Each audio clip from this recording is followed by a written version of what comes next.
کی تفسیر میں کیا فرمایا جا رہا ہے۔ یہ آیت نمبر 38 اور 39 ناظرین آج ہم نے جو ہے وہ پڑھی ہے، اور اس میں خاص طور پر اگر آپ دیکھیں تو ناظرین اللہ تبارک و تعالیٰ نے دو چیزیں خاص طور پر بیان فرمائی ہیں۔ ایک تو یہ کہ شیطان کو نا وقت معین تک اس کو مہلت مل چکی ہے، اور پھر اس نے جو ہے الی یوم الوقت المعلوم۔ اچھا، اس میں بھی کہا گیا کہ اس نے جو یعنی چاہ رہا تھا کہ موت مجھے آئی نہیں، اور یہ چاہ رہا تھا کہ مجھے یعنی ہمیشہ زندہ رکھا جائے، تو اس نے پھر نفخہ ثانی تک کہتے ہیں کہ اس نے مہلت مانگی، لیکن اللہ تبارک و تعالیٰ نے اس سے نفخہ اولا تک جو ہے وہ مہلت عطا فرمائی۔ اور کیونکہ دو نفخوں کا ذکر ہے نا قرآن کریم میں، ایک تو وہ ہے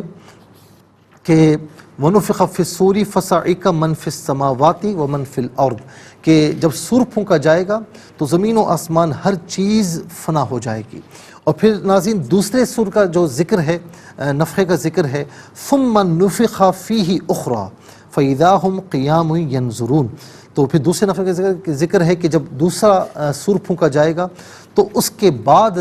فرمایا کہ ہر کوئی پھر کھڑے ہو کر یعنی اٹھ کر اللہ تعالیٰ کی بارگاہ میں حاضر ہوگا۔ تو اسے نفخہ اولا تک مہلت ملی ہے، اس سے زیادہ مہلت اس کے پاس نہیں ہے۔ پھر اس نے یوں بھی کہا کہ قال رب بما اغویتنی، ایک تو یہ کہ اس نے اپنا جو یعنی خود اس نے تکبر کیا تھا، اور خود تکبر کرنے کے باوجود اس نے ایک سارا معاملہ گویا کہ معاذ اللہ اس نے اللہ تعالیٰ پر ڈال دیا کہ تو نے مجھے گمراہ کیا ہے، ٹھیک ہے نا۔ اچھا، اب یہاں پر آپ ذرا سا غور کیجئے گا کہ اللہ رب العالمین قرآن کریم میں فرماتا ہے کہ ما اصابک من حسنۃ فمن اللہ وما اصابک من سیئۃ فمن نفسک،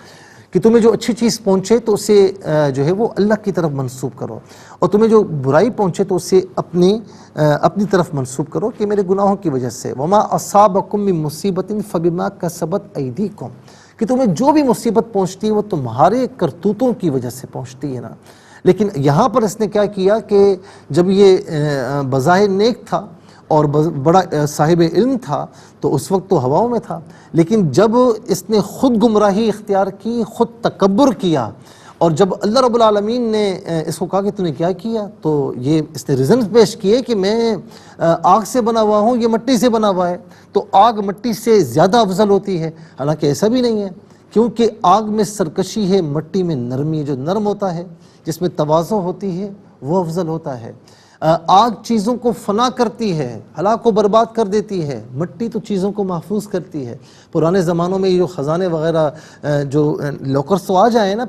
بینک تو آج ہیں، بینکس وغیرہ، لیکن پرانے زمانوں تو ایسا نہیں تھا، وہ جو یعنی اپنا خزانہ یا جو بھی چیزیں ہوتی تھیں وہ محفوظ مٹی میں کیا کرتے تھے، زمین کے اندر کیا کرتے تھے۔ تو اس کی جو لوجک تھی یہ بھی غلط تھی کہ آگ مٹی سے افضل ہے، مٹی افضل ہے ہر اعتبار سے۔ تو لوجک اس نے پیش کی کہ جی میں افضل ہوں، میں کیسے؟ اب غرور تکبر اس نے خود کیا اور اعراض خود کیا، اور ناظرین و سامعین اس نے سارا الزام یعنی گویا کہ اللہ تبارک تعالیٰ کی بارگاہ میں کہا کہ تو نے مجھے گمراہ کیا ہے، اب جب تو نے مجھے گمراہ کیا ہے تو میں پھر تیرے بندوں کو چھوڑوں گا نہیں، زمین میں ہر چیز ان کے لیے مزین کر دوں گا، وَلَا أُغْوِيَنَّهُمْ أَجْمَعِينَ، اور میں انہیں ان سب کو گمراہ کرنے کی کوشش بھی کروں گا۔ ناظرین ان آیات میں جو مذکور ہے کہ اللہ تعالیٰ نے شیطان سے طویل کلام کیا، حالانکہ اتنا طویل کلام قرآن مجید میں کسی نبی کے ساتھ بھی مذکور نہیں ہے، اور اس سے شیطان کے لیے معاذ اللہ کیا فضیلت ثابت ہوئی؟ اس کا جواب یہ کہ اس کے لیے فضیلت تب ہوتی